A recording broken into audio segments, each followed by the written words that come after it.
इन्होंने मेरा तमाशा बना दिया। मैंने तो कभी इस तरह सोचा नहीं था। उन्हें मुझे अंदर बिठा के यूं कहते हैं कि बस तेरे जगह हम किसी और को चुनाव लड़ा रहे, कुछ मैं कर रहा हूँ सर, उसके बाद भी मेरे साथ ऐसा कर रहा है।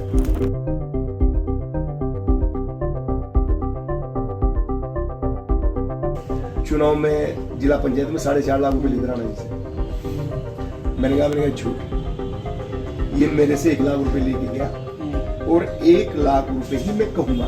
सम्मानित साथियों, इन्होंने मुझे बिल्कुल फुटपाथ पे ला दिया और इन्होंने उस आदमी को यहाँ पे लाके मेरे सामने खड़ा कर दिया जिसका कभी पसपसी को वास्ता नहीं रहा।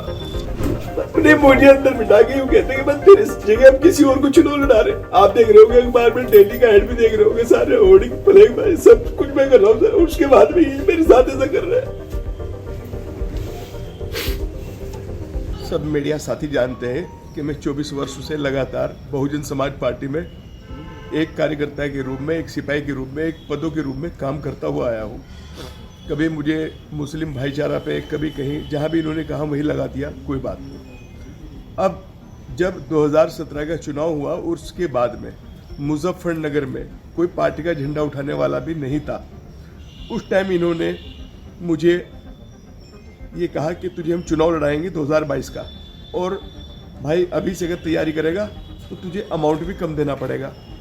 मैंने कहा ठीक है, चलो कोई बात नहीं, जैसे आपका आदेश। माननीय कोऑर्डिनेटर, मुख्य कोऑर्डिनेटर सहारनपुर के नरेश गौतम और मुजफ्फरनगर के मौजूदा जिलाध्यक्ष सतपाल कटारिया जी माननीय पश्चिम प्रभारी शमसुद्दीन नाइन जी के पास मुझे ले गए। वहाँ पे इन्होंने मेरी बात कराई। उस समय कोई बात मुकम्मल नहीं हुई, मैं ऐसे ही चलते चलते 50,000 रुपये रायन जी को दे दिए।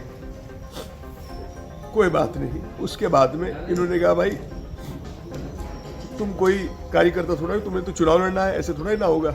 मैं कहा और कैसे होगा। फिर ये ले गए मुझे दूसरी बार, फिर ये वहाँ पे ले गए मुझे 4.5 लाख रुपए में फिर दे के आया वो। फिर उसके बाद में इन्होंने मुझे घोषणा का टाइम दिया, लेकिन मेरी घोषणा नहीं की, इन्होंने महीनों तक डिले कर दिया। उसके बाद में मान्यवर साहब का परिणाम दिवस आया, तो वहाँ पर देवबंद में कार्यक्रम के दौरान सतपाल कटारिया जी ने कहा इनसे कि भाई इसकी घोषणा करो। तो मान्य शमसुद्दीन जी ने कहा कि इसको वहाँ भेजना गाजियाबाद मेरे पास। फिर मैं गया, फिर उन्होंने मेरे से डिमांड रखी, कह लगा तुझे बहन जी के यहाँ लेके जाएंगे। फिर इन्होंने मेरे से 15 लाख रुपए लिए। फिर मुझे शमसुद्दीन नाइन जी दिल्ली वाले आवास पे मान्य बहन जी के यहाँ पर लेके गए। बहन जी से मेरी बात हुई, मुझे नहीं पता इन्होंने वहाँ पे क्या दिया क्या नहीं दिया, क्या, क्योंकि मेरे से तो गाजियाबाद में इन्होंने शमसुद्दीन नाइन जी ने ले लिया। मान्य बहन जी ने कहा भाई ठीक है, अब तू मुजफ्फरनगर चिरथावल विधानसभा प्रभारी रहेगा और तू ही चुनाव लड़ेगा। मैं माननीय बहन जी के आदेश पे इन्होंने मेरी घोषणा करी। फिर उसके बाद में चरथावल में कार्यक्रम रखा गया।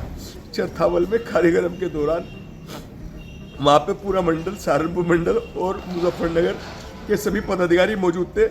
चरथावल विधानसभा प्रभारी अरशद राणा के नाम से यूट्यूब पे वीडियो पड़ी हुई जिसमें इन्होंने घोषणा की थी। और आज पश्चिम प्रभारी ये कहते हैं कि मैं जानता नहीं कि अरशद राणा कौन है, घोषणा करने के बाद भी।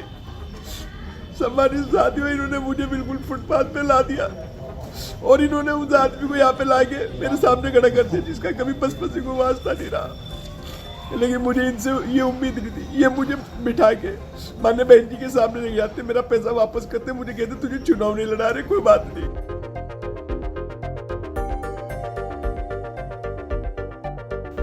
उन्हें मुझे अंदर बिठा के यूं कहते हैं कि बस तेरे जगह हम किसी और को चुनाव लड़ा रहे। आप देख रहे होंगे अखबार में, डेली का हेड भी देख रहे होंगे, सारे होर्डिंग फ्लैग भाई सब कुछ मैं कर रहा हूँ सर, उसके बाद भी मेरे साथ ऐसा कर रहे हैं।